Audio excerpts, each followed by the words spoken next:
sedang berlangsung di seluruh dunia pada saat ini, tetapi puji Tuhan, harapan saya, kita semua dalam keadaan sehat. Itu tentunya berkat lindungan Tuhan. Pagi ini saya mengucapkan terima kasih kepada semua pemirsa yang telah bergabung bersama dengan kami, baik melalui YouTube maupun Facebook Live. Jangan lupa untuk tap, share, like, ataupun komen agar berita indah pada pagi ini dapat tersebar pada teman-teman kita semua. Pagi ini telah hadir bersama saya online 3 orang panelis dan saya akan memperkenalkan mereka yang akan menjadi narasumber kita pada Sabat yang indah ini. Pertama, Bapak Sahat Nainggolan. Selamat pagi Pak Sahat Nainggolan. Selamat pagi dan selamat Sabat. Terima kasih Bapak Robert Wangania. Selamat Sabat Pak Robert Wangania. Selamat pagi, Shabbat Shalom. Dan yang ketiga, Bapak Hengki Sendo, staf Sekolah Sabat dari Sidang Upland Indonesian SDA Church yang akan memandu panel discussion kita pada Sabat pagi ini. Selamat Sabat Pak Hengki Sendo. Selamat Sabat dan saya berterima kasih atas undangannya. Ya, terima kasih. Pagi ini kita akan mempelajari lanjutan pelajaran Sekolah Sabat pada Sabat yang lalu yang berjudul Penciptaan Buku Kejadian sebagai Fondasi bagian kedua. Pelajaran ini didasarkan pada Kitab Kejadian pasal 1 sampai dengan pasal 11. Ayat inti kita Sabat ini terdapat dalam Mazmur 19 ayat 1, langit menceritakan kemuliaan Allah dan cakrawala memberitakan pekerjaan tangannya. Baiklah, kita sama-sama berdoa untuk membuka acara kita pada pagi ini. Tuhan, Bapa kami dalam kerajaan surga, pada Sabat yang indah ini, kami bersyukur karena kami telah dipertemukan kembali melalui acara Sabat School Online. Tuhan, walaupun kami tidak dapat berbakti bersama, tapi kami percaya Roh Suci Tuhan selalu menjadi bahagian kami, agar melalui pelajaran yang kami akan dengarkan, kami lebih didekatkan kembali kepada Pencipta Agung kami. Bersamalah dengan kami sepanjang acara ini Tuhan, agar setiap perkataan dan kabar yang kami disampaikan, nama Tuhan saja yang dimuliakan. Terima kasih Bapak telah mendengar doa kami pagi ini. Terima kasih karena Tuhan akan memberikan jawaban sesuai dengan kehendak-Mu. Ampuni dosa kami yang banyak, kami minta dalam nama-Mu, anak-Mu yang indah, yang telah menjadi juru selamat dan penebus dosa kami. Amin. Amin. Baiklah, waktu yang indah ini saya serahkan kepada Bapak Hengki Sendo. Silakan Pak Hengki Sendo. Terima kasih saudara-saudara sekalian yang sudah mengundang saya pada pagi hari Sabat ini. Saya khususnya mau mengucapkan selamat Sabat kepada anggota-anggota Assure Here Indonesia ya, dan juga kepada saudara yang mengikuti acara ini melalui tayangan live ini di mana saja Anda berada. Nah, saudara-saudara, pada pagi ini kita akan mempelajari pelajaran yang ke-9. Kalau saudara perhatikan, ini adalah sambungan daripada pelajaran yang lalu. Ya, dengan judulnya adalah Penciptaan Kejadian sebagai Fondasi. Bagian yang kedua. Kalau saudara masih ingat pelajaran Sabat yang lalu, ada paling sedikit hanya di dalam buku Kejadian. Ya. Ada 14 topik yang sangat penting. Itu sebabnya saudara-saudara kalau kita mempelajari pelajaran buku Kejadian saja, itu sudah hampir mencakup seluruh Alkitab. Saya berikan contoh. Di dalam buku Kejadian, kita bahas mengenai Trinitas. Kita bahas mengenai hari Sabat, tentang perkawinan, tentang asal mula dosa, tentang air bah, tentang rencana penebusan, tentang penyalipan, dan sebagainya. Itu sebabnya saudara-saudara, kenapa pelajaran ini sangat penting. Sebelum saya meneruskan, ada satu statement yang sangat penting yang saya akan ulang-ulangi sebentar. Statementnya seperti ini. Konsep affect behavior. Ya. Konsep kita akan mempengaruhi tingkah laku kita. Saya berikan contoh. Kalau kita salah konsep tentang Alkitab, kalau kita salah konsep tentang kejadian dunia ini, maka itu akan mempengaruhi tingkah laku kita, iman kita. Ya. Saudara masih ingat cerita tentang orang-orang Israel? Kenapa mereka sampai sekarang tidak percaya bahwa Yesus itu juru selamat? Karena konsep mereka tentang Yesus itu, tentang Mesaya itu sudah salah. Mereka mengharapkan, mereka percaya bahwa Mesias itu akan datang, tetapi konsep mereka bahwa Mesaya yang mereka nantikan, yang sudah dijanjikan dalam Alkitab itu adalah conqueror Mesaya. Padahal waktu Yesus datang sebagai bayi yang lahir, yang tidak menurut konsep mereka, ya, bertentangan, itu sebabnya mereka sangat menolak. Kembali lagi saudara-saudara, saya sendiri melihat pelajaran ini sangat penting oleh sebab Alkitab yang kita pelajari sepanjang kuartal ini diserang mati-matian, ya, oleh para Bible scholar sekalipun. Ya. Mereka katakan bahwa Alkitab itu penuh dengan dongeng, penuh dengan myth, ya, tidak bisa dipercaya.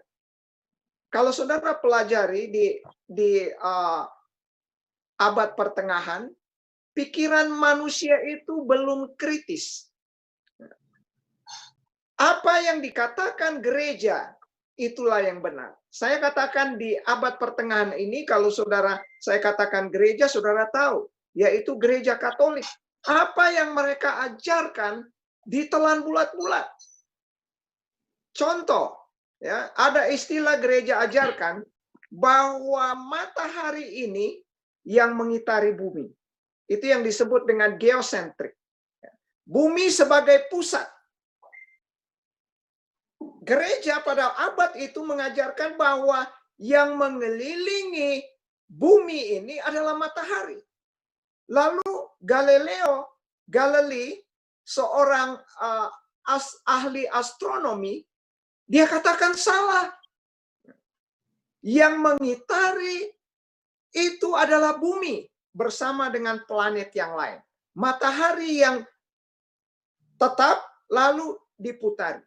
Dan apa yang terjadi saudara pada abad ke-16 itu, oleh sebab pendapat daripada Galileo ini bertentangan dengan gereja, maka dia harus dihadapkan kepada pengadilan untuk menarik semua ajaran-ajarannya. Tetapi saudara-saudara, Tuhan itu sangat baik sekali.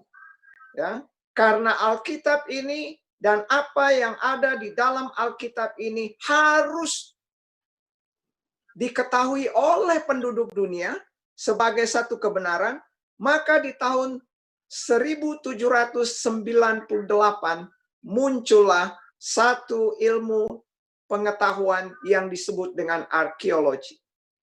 Di dalam arkeologi melalui penggalian-penggalian yang didapatkan, maka didapati apa yang ada di dalam cerita Alkitab dibuktikan bahwa itu bukan dongeng. Ya, itu bukan dongeng. Nah, saudara tahu pada abad ke-17, disinggung juga di dalam pelajaran sekolah Sabat, ya, ada seorang saintis yang terkenal pada waktu itu, yang hidup pada tahun 1859, dengan teorinya yang sangat terkenal, ya, saudara tahu pasti, ya, namanya adalah Charles Darwin dengan bukunya The Original of Species. Pada tahun itu bukunya dijual dan laku seperti kacang goreng di benua Eropa. Apa yang diajarkan adalah bahwa dunia ini jadi bukan diciptakan oleh satu oknum supernatural, tetapi dengan proses evolusi berjuta-juta tahun, maka terjadilah dunia ini. Sedangkan Alkitab mengajarkan, saudara-saudara, jelas, sahabat, lalu kita pelajari mengenai penciptaan, bahwa dunia diciptakan 6 hari literal. Tidak bisa diterima tentu oleh akal manusia, oleh saintis. Ya. Oleh saintis, ini susah. Tetapi saudara-saudara, ya, saya mau katakan di sini bahwa kalau kita bicara tentang kebenaran, tidak selamanya harus dibuktikan secara ilmiah. Ada begitu banyak hal-hal yang kita tidak bisa buktikan secara ilmiah. Sebab di abad 19, orang-orang sudah mulai maju, mereka mau percaya sesuatu kalau itu bisa dibuktikan secara ilmiah. Padahal tidak semuanya kebenaran Alkitab ini bisa dibuktikan secara ilmiah. Kita harus terima secara iman. Salah satu contoh, ya, bagaimana manusia ditelan oleh ikan selama 3 hari 3 malam di perut ikan bisa hidup. Saudara tidak bisa terangkan secara masuk akal, secara sains. Kehabisan oksigen. Tapi cerita Yunus ditelan oleh ikan adalah satu kejadian yang bukan myth, bukan dongeng, yang diterima dan benar.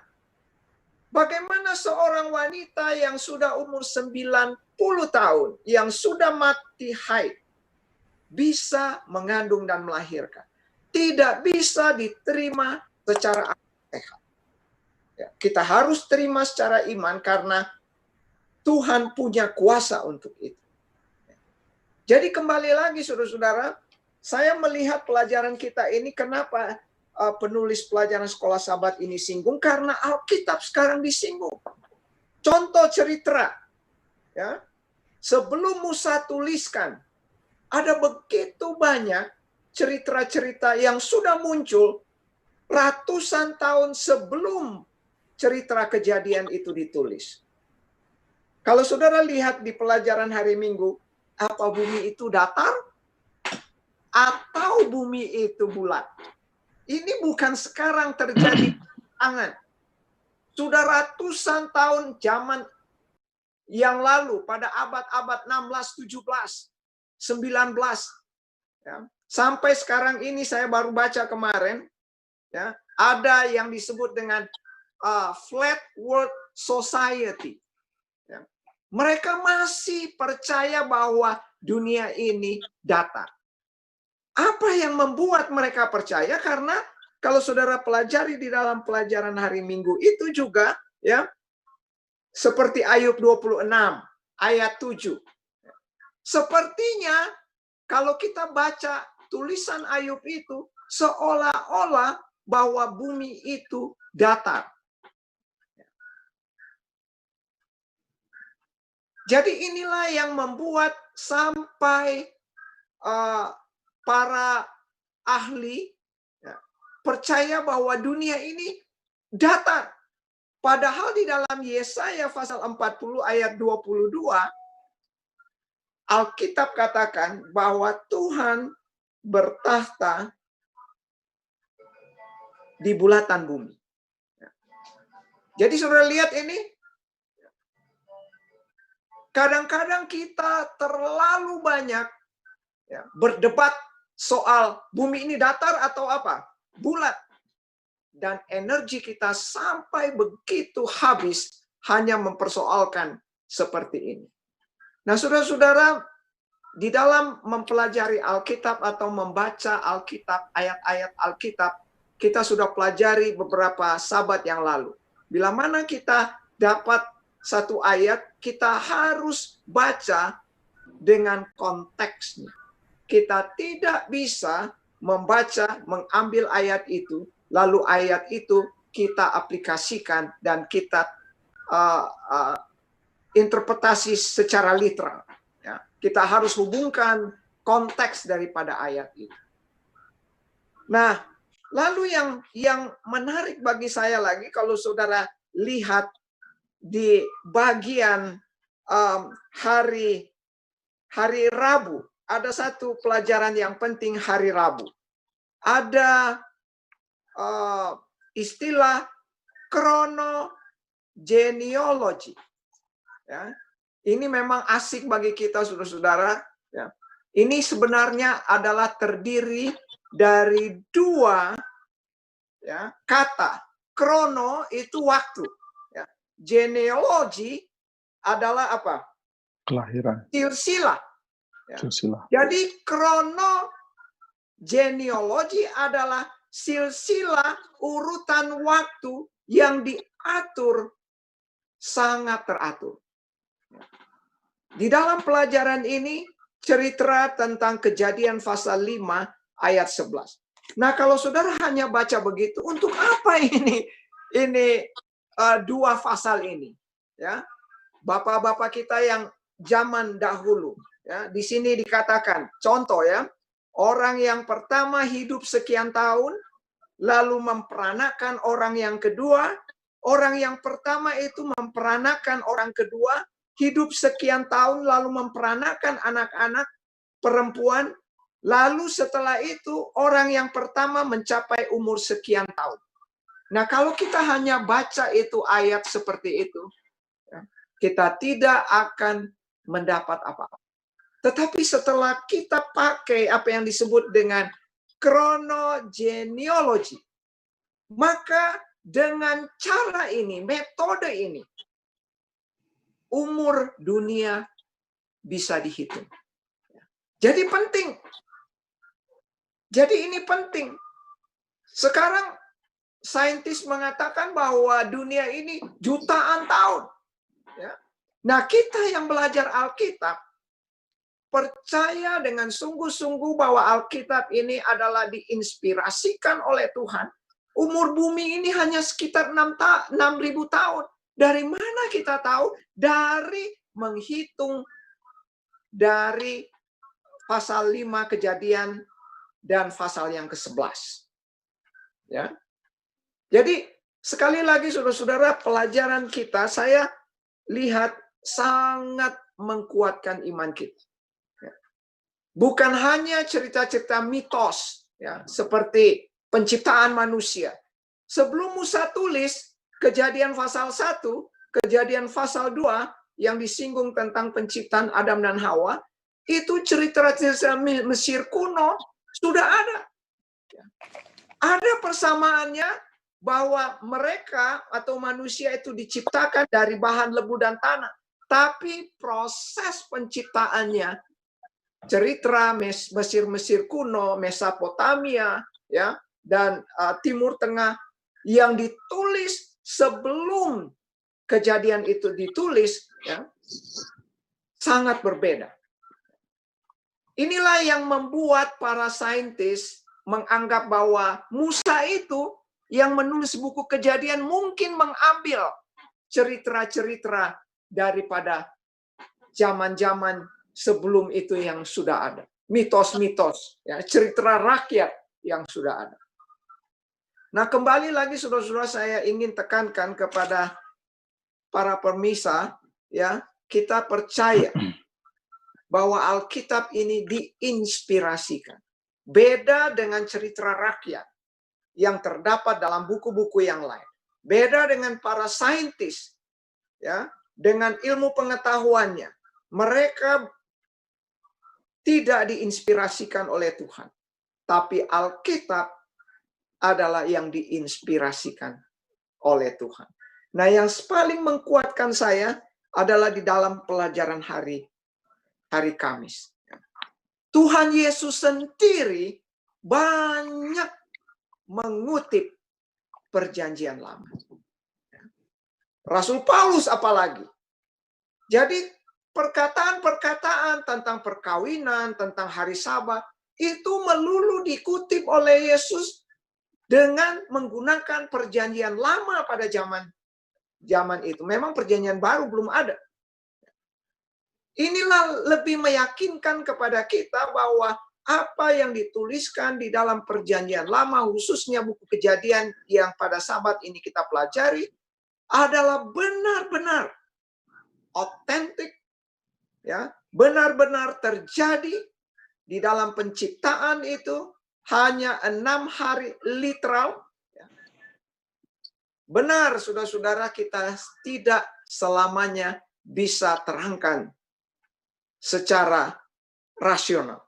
Karena ada banyak hal yang kita tidak bisa mengerti. Ya, sebagaimana kita tidak bisa mengerti 100% tentang Allah itu. Jadi kira-kira inilah yang saya bisa jelaskan secara ringkas pelajaran kita ini. Kita ada 2 panelis di sini yang tentu saudara-saudara juga mempunyai hal-hal yang perlu ditambahkan yang boleh membantu kita lebih percaya kepada apa yang diajarkan oleh Allah. Nah, berikut saya berikan kesempatan ya mungkin kepada Saudara Sahat Nainggolan dulu atau Bapak Robert Wangania, ya mungkin Pak Sahat Nainggolan, mungkin ada tambahan tentang pelajaran Sabat kita pada saat ini. Baik, Saudara Hengki, yang saya ingin tekankan dalam hal ini, kita jangan sampai mix up dengan keadaan-keadaan atau cerita-cerita daripada mitos tadi. Di mana kita akan mendengar cerita-cerita mitos ini, akan tetapi bagaimana supaya kita tidak terpengaruh oleh mitos-mitos yang sebenarnya tidak harus kita percayakan. Jadi dalam hal ini saya ingin menghimbau kepada kita semua supaya memperdalam pengetahuan kita yang sebenarnya, yaitu di dalam Alkitab sendiri. Sehingga bila mana kita sudah tahu ceritanya seperti tadi dalam buku Kejadian, siapa sebenarnya yang menciptakan kita manusia, bukannya dari monyet, terus jadi manusia, makin lama makin laut, setelah beberapa abad lamanya. Nah, kalau kita sudah tahu Alkitab bahwa Tuhan menciptakan kita dengan dari tanah liat dan dihembuskan napasnya dan diciptakan sesuai dengan image yang Allah sendiri punya, maka kita akan lebih pintar, lebih bijaksana di dalam mengambil keputusan apa yang kita perlu ikuti. Mungkin yang lain juga bisa tambahkan. Ya, Saudara Robert Wangania, saya berikan kesempatan. Baik, terima kasih. Kita diberkati karena kita mempunyai suatu pelajaran yang sangat indah. Bersambung dari pelajaran minggu yang lalu, diteruskan kepada minggu ini. Ada satu penekanan yang saya dengar tadi dikatakan oleh Pak Sendok, bahwa konsep mempengaruhi tingkah laku, konsep affect behavior. Jadi kita harus tahu konsep yang benar, sehingga kita tahu untuk bertindak benar. Itu salah satu penekanan yang sangat baik untuk kita tekankan pada pelajaran kita Sabat hari ini. Kenapa? Karena secara pribadi, saya melihat pelajaran kita khususnya Sabat ini adalah memperbandingkan Alkitab.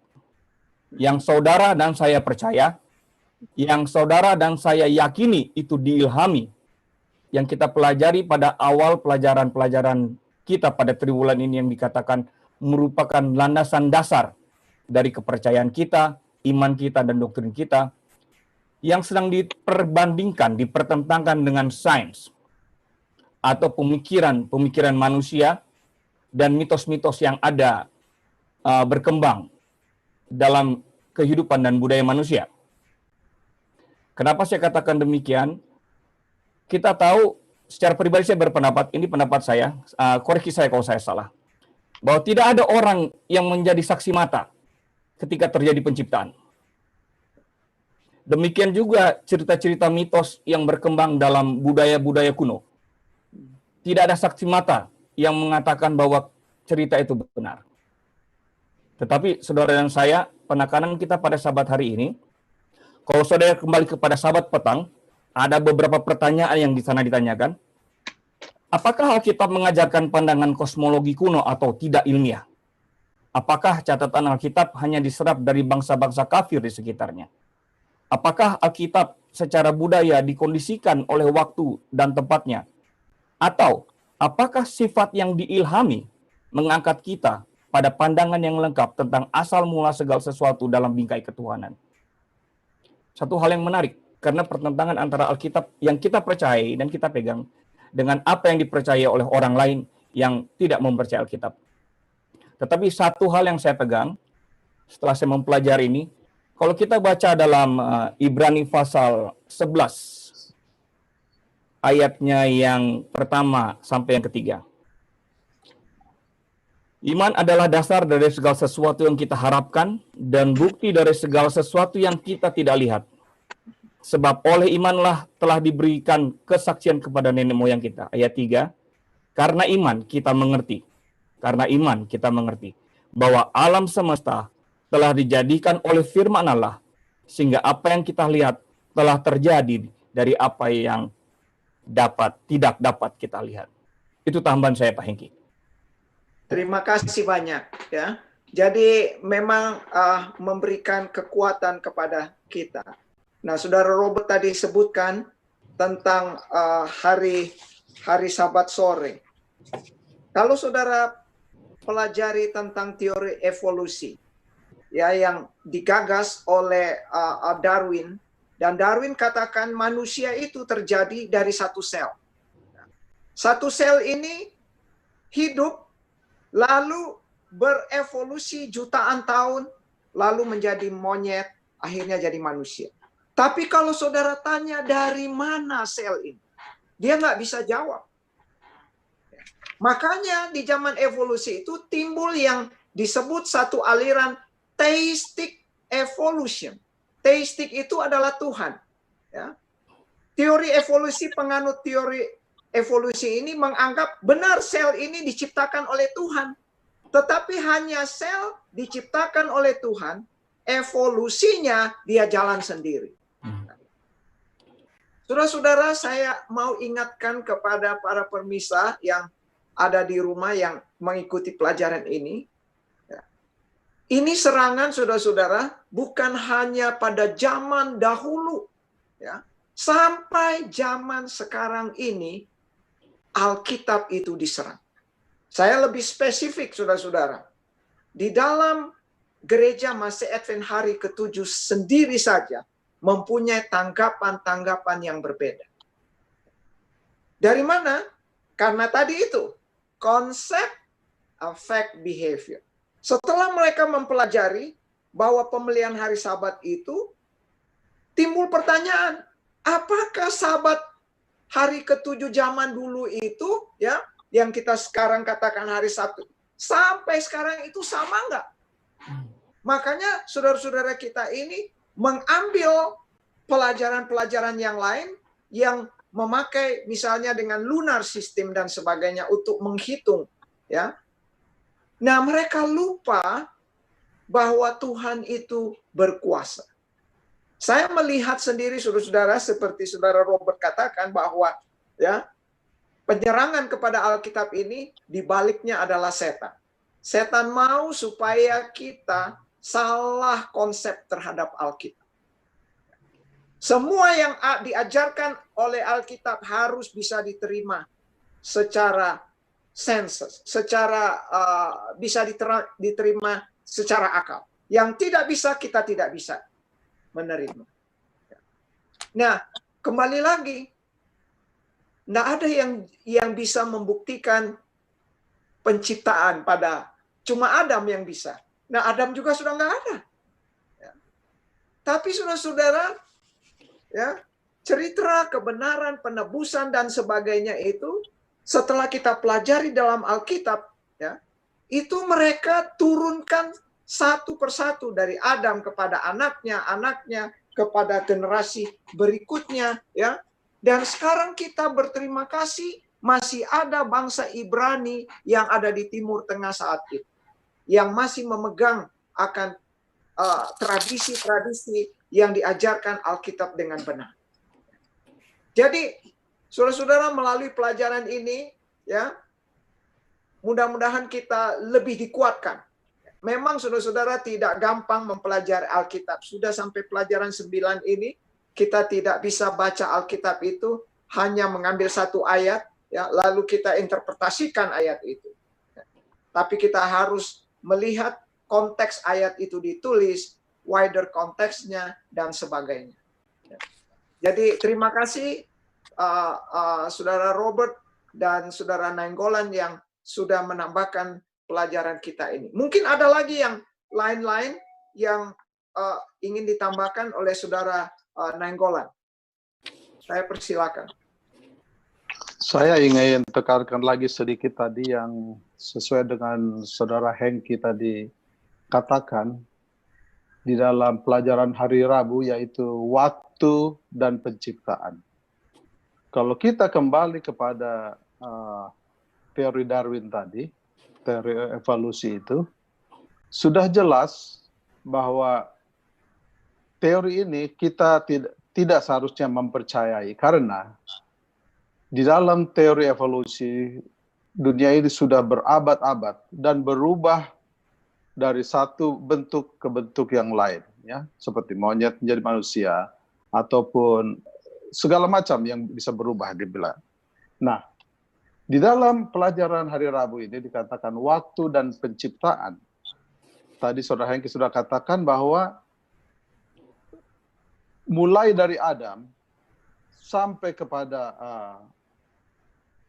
Sam, Ham, dan Jafet, pada Nuh, pada zaman Nuh, sudah ditentukan, sudah dituliskan bahwa umur mulai contohnya umur Adam sampai 930 tahun, dan sesudah itu dia melahirkan Set berumur kira-kira 912 tahun, dan Enos yang berumur 950 tahun, dan kemudian ke Kenan yang berumur 910 tahun, dan ke Mahalalel yang berumur 895 tahun, dan Jared umur 962 tahun, Henok umur 365 tahun waktu diangkat Tuhan ke surga, dan juga terus sampai Nuh yang berumur 777 tahun. Nah, kalau kita jumlahkan secara calculation, maka umur dunia ini adalah kira-kira 4.000 tahun, kira-kira 4.000 tahun, plus dengan sesudah kedatangan kelahiran Yesus, maka umur dunia kita pada hari ini sekitar 6.000 sekian tahun, 6.200 tahun.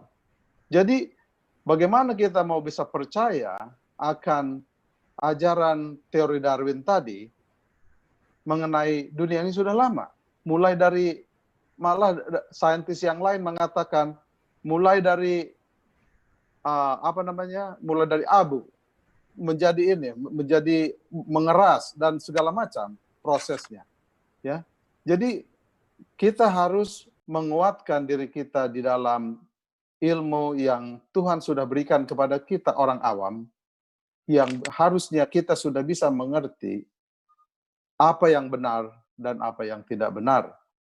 Jadi tetap lagi saya ulang kembali untuk menghimbau supaya kita lebih memperdalam akan Alkitab kita, supaya kita bisa mempunyai kebijaksanaan untuk memilih apa yang benar dan apa yang tidak. Terima kasih banyak Saudara Nainggolan yang sudah memberikan tambahan yang jelas, memberikan himbauan kepada kita. Kita harus lebih banyak mempelajari firman Tuhan. Saya kembali kepada Saudara Robert Wangania. Ada hal-hal yang perlu ditambahkan dalam pelajaran kita ini? Silakan. Terima kasih Pak Sendo. Mungkin kita pernah mendengar orang-orang berkata, siapakah saya? Dari manakah saya? Kenapa saya di sini? Apa tujuan saya di sini? Itu bukan hanya pertanyaan individual, tetapi juga merupakan pertanyaan-pertanyaan dari para ahli. Sehingga mereka mau mencari tahu dari manakah asal mulanya manusia. Kenapa manusia hidup? Kenapa manusia berada di suatu tempat? Apa tujuan akhir dari manusia itu? Dan kalau kita lihat pelajaran pada hari Senin, kita melihat perbandingan Alkitab dengan tentang penciptaan manusia dengan penciptaan manusia versi mitos atau kepercayaan kuno. Kalau kita buka Alkitab kita di dalam Kejadian 2 ayat yang ke-7, ada beberapa hal yang ingin saya tekankan pada kita pada pagi hari ini. Suatu pelajaran yang menarik dan kita berbahagia sebagai orang yang memperoleh Alkitab sebagai buku yang diilhamkan. Saya ingin bacakan dalam Kejadian 2 ayat yang ke-7, dikatakan, ketika itulah Tuhan Allah membentuk manusia itu dari debu tanah dan menghembuskan nafas hidup ke dalam hidungnya. Demikianlah manusia itu menjadi makhluk yang hidup. Ada 3 hal, saudara. Yang pertama, dikatakan Allah membentuk manusia. Suatu perbedaan ciptaan antara manusia dengan ciptaan yang lain. Untuk yang lain, kalau kita baca dalam Kejadian 1, dikatakan Allah berfirman, maka semuanya jadi. Tetapi untuk penciptaan manusia dalam Kejadian 2 ayat 7 dikatakan Allah membentuk.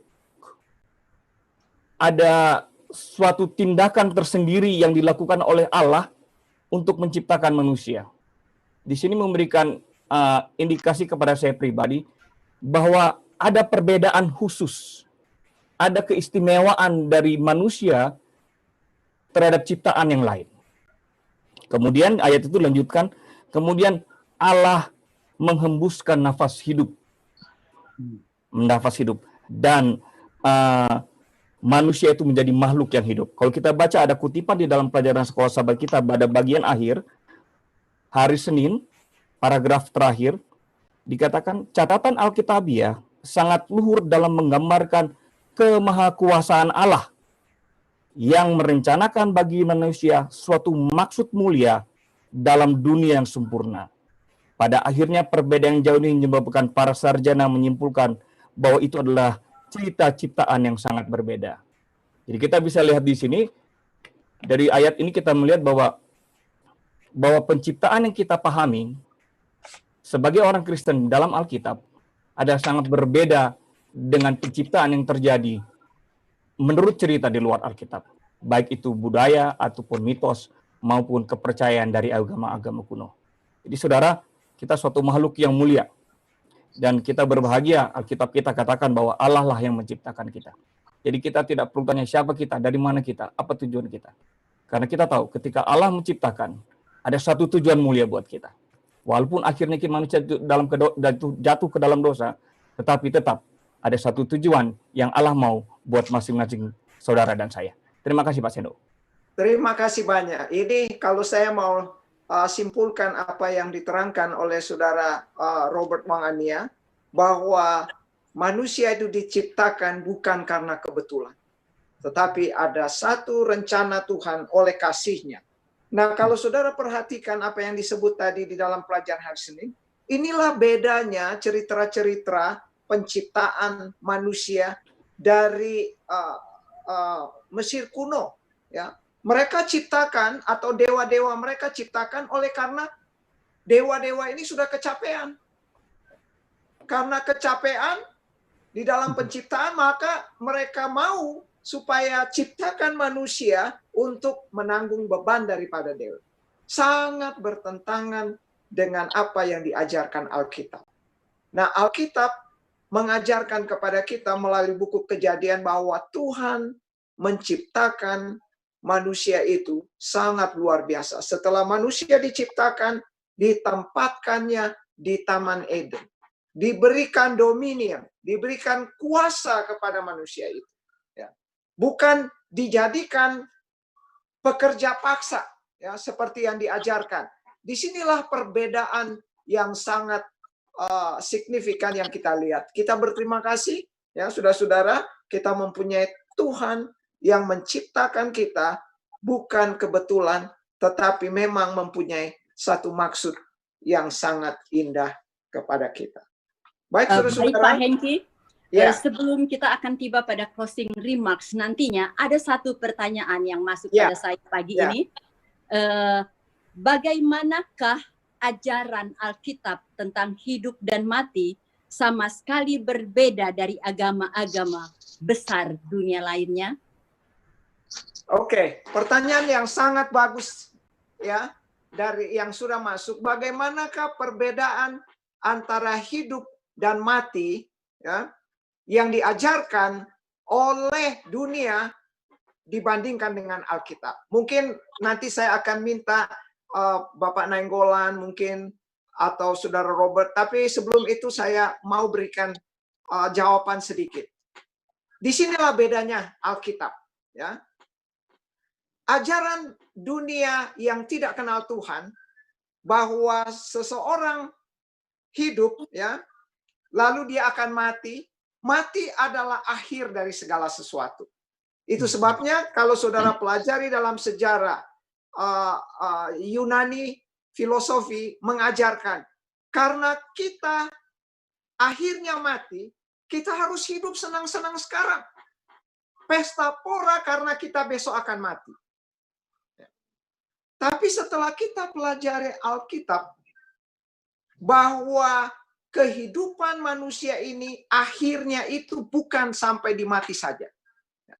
Bila mana kita akan mati, oleh karena akibat daripada dosa, semua kita akan alami itu, tetapi barang siapa yang percaya kepada Juru Selamat, yaitu Tuhan, Anak manusia yang sudah dikirim dari sorga, yang rela mati untuk menebus kita dan kita terima dia, maka walaupun kita mati sekarang ini, tapi bila mana dia datang kedua kali, kita mempunyai pengharapan untuk hidup dan diselamatkan. Jadi beda apa yang diajarkan oleh dunia dengan ajaran Alkitab. Kita mati, tapi kalau kita terima Tuhan, kematian bukan segala-galanya, tetapi ada pengharapan.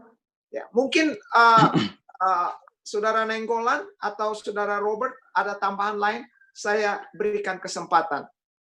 Baik, saya sangat setuju sekali dengan pendapat Saudara Hengki, bahwa itulah keuntungan atau kelebihan kita sebagai manusia ciptaan Tuhan, bahwa Tuhan sudah memberikan kepada kita satu pengampunan, yaitu dari kematian, dari dosa. Jadi karena dosa itu maka kita sudah mati. Ya.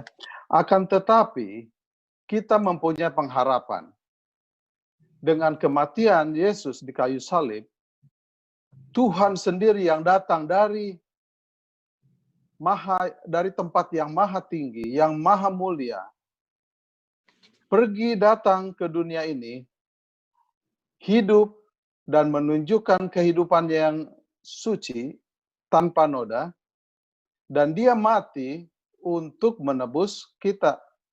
Nah, sedangkan kita hanya bisa ditebus oleh kesucian, yaitu Tuhan sendiri. Oleh karena itulah Tuhan harus mati untuk kita dan hidup kembali untuk kepada barang siapa yang percaya akan dia, dia akan beroleh hidup yang kekal. Dia tidak akan binasa, melainkan beroleh hidup yang kekal. Ya. Jadi harapan kita adalah kalau kita mati di dunia ini, kita tidak mati konyol istilahnya. Tidak mati konyol, akan tetapi kita mempunyai pengharapan, yaitu kita akan mendapat kehidupan yang abadi. di dalam kerajaan surga bersama Tuhan Yesus sendiri. Jadi, harapan kita adalah itu. Bukan harapan kita ini supaya kita senang-senang saja di dunia ini. Di dunia ini sangat susah. Kita harus kerja. Kita harus mendapat rintangan-rintangan. Kita harus mendapat penderitaan, penyakit. Seperti COVID-19 seperti ini. Tetapi kita mempunyai pengharapan, yaitu di kerajaan yang eternal, yaitu di dalam kerajaan surga. Oke, Jadi baik. kita hanya harapkan itu supaya kita mendapat kehidupan yang sebenarnya nanti di surga. Oke, baik. Terima kasih. Tiba waktunya kita akan mendengarkan closing remarks yang akan disampaikan oleh Bapak Hengki Sendau. Kami persilakan. Baik, saudara-saudara, saya hanya mau kutip apa yang ditulis oleh hamba Tuhan Ellen G. White di dalam buku Spiritual Gift jilid 3 halaman 93. Ya, ini sebagai closing remark saya.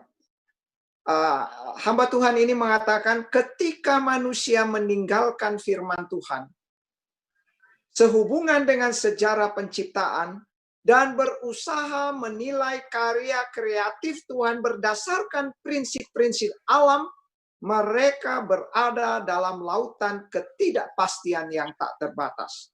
Bagaimana caranya Allah menyelesaikan pekerjaan penciptaan hanya dalam 6 hari literal, belum pernah ia singkapkan kepada manusia fana. Karya-karya kreatif Allah sama seperti keberadaannya tidak terselami. Kalau saya mau paraphrase apa yang ditulis hamba Tuhan ini adalah ini, ya. Kita jangan sampai tinggalkan firman. Kalau kita memakai otak kita, pengetahuan kita tanpa Tuhan, tanpa percaya kepada Tuhan, maka kita seperti hidup di lautan yang lepas, yang terombang-ambing. Dan sekali lagi, tidak semua hal-hal yang tertulis di Alkitab, ya, kita bisa mengerti 100%.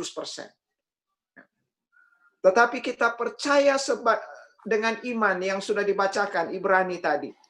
Kita percaya bahwa Tuhan adalah Tuhan yang Maha Kuasa, yang sanggup menciptakan bumi ini hanya dalam 6 hari. Kita harus terima secara iman. Ini adalah closing statement. Mudah-mudahan saudara-saudara yang mengikuti acara ini mendapat berkat. Kita selalu percaya dan menjadikan firman Tuhan adalah fondasi kita yang dapat dipercaya. Terima kasih. Amin. Terima kasih. Terima kasih kepada bapak-bapak panelis yang telah memberikan atau telah membagikan firman Tuhan yang indah pada sahabat ini. Kita rindu untuk bertemu dengan Sang Pencipta Agung kita. Untuk itu, marilah kita setia, karena kita yang belajar firman bersama, berdoa bersama, pastikan kita akan ke surga bersama. Amin. Amin. Sekarang kita akan memasuki doa khusus yang nanti akan dilayangkan oleh Bapak Sahat Nainggolan. Ada beberapa nama yang masuk dalam kami yang kita akan doakan pada sahabat ini.